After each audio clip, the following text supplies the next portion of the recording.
Hello, in this tutorial I will be explaining how to curl yarn in order to make lovely curly hair as demonstrated by my new mermaid pattern, and also how to attach the hair strands onto the doll's head. So if you want to have curly yarn, you would need to use a yarn which is 100% acrylic. I like to use this Karen Simply Soft yarn because it's a really nice quality yarn. It's super soft, super shiny, and also the curls don't tangle, so that's a particularly good one to use, although any yarn which is 100% acrylic will work quite well. So to curl the yarn, what you need to do is to use dowel rods such as this, and the first thing you need to do is to wind the yarn around the dowel yard. So to do that, you simply take a rod, and then tie the yarn around the rod, like so. It's a lot more tricky when you're trying to film a video at the same time. So you just simply tie a double knot at the top of the yarn. And when I first started doing this, I thought, oh no, this is going to take forever to wind the yarn. I was surprised by how quickly you can actually do this. So once you've tied a double knot such as this, all you need to do then is wind the yarn around, like so. Careful not to drop your ball on the floor. And just keep winding until you get all the way to the bottom, and then you just simply secure the yarn off at the end. So here's one that I've prepared earlier. Okay, so you just go from the top to the bottom like so.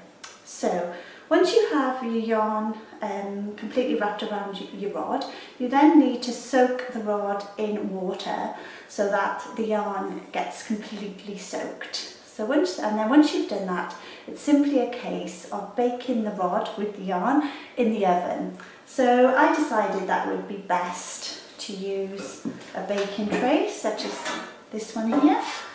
Unfortunately, the yarn and the rod seem to fit quite well like so. It's really important that the yarn doesn't touch the surface at all. So as you can see, I was just able to rest the rod on the baking tray with a nice gap underneath, like so.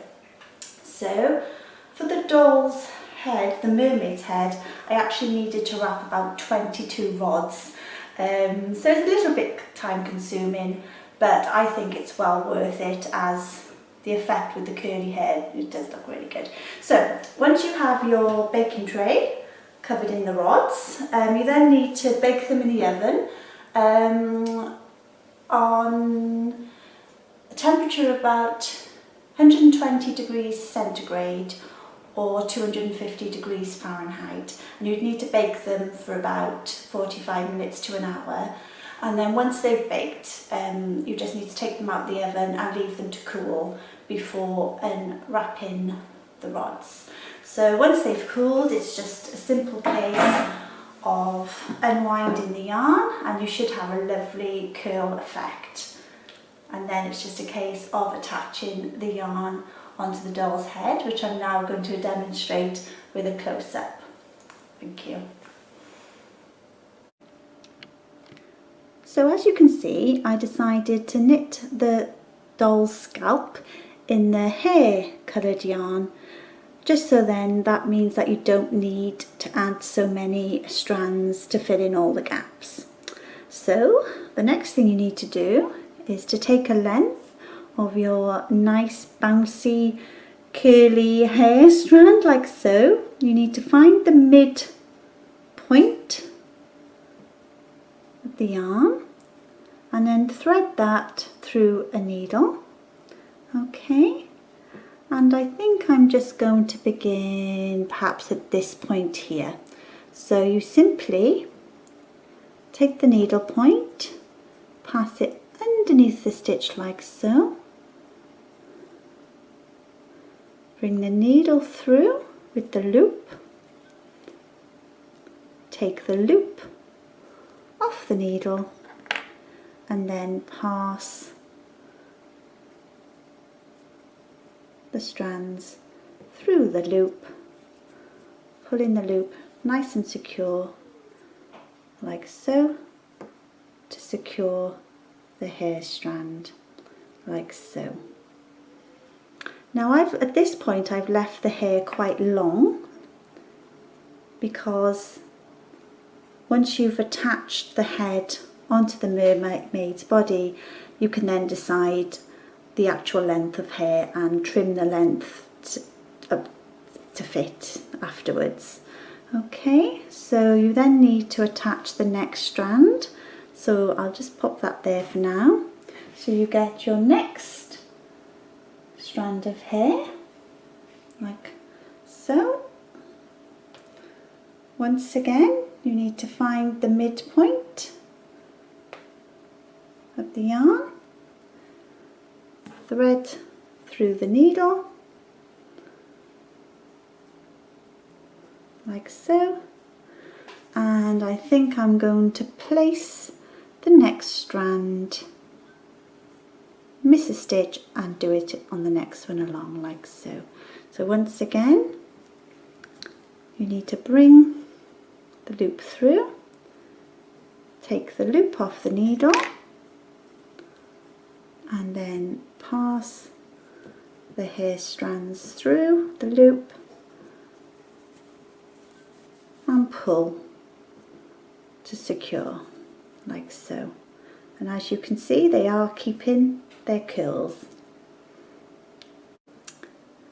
So I've now completed the front section of the head, like so, and down the sides, and as you can see, I've left the hair strands quite long. And now I'm going to begin the second row. So once again, you simply take the needle, and this time I'm just going to work between the two stitches, like so. So once again, you take the needle underneath the stitch, pull it through, like so, take the loop, and then pass the hair strands through the loop, like so, and secure the hair. And then you just need to keep working in the same way, covering the scalp.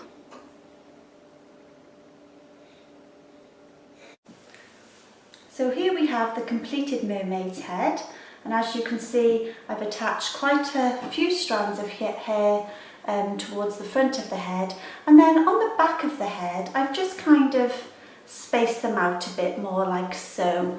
So you can leave a little bit of a gap there between the strands. You don't need to fill them in so tightly as you do on the front. And then you can just style the hair however you may wish. But I do think, especially with it being a mermaid, I do think that the curls look particularly effective. So why not give it a go? Thank you very much.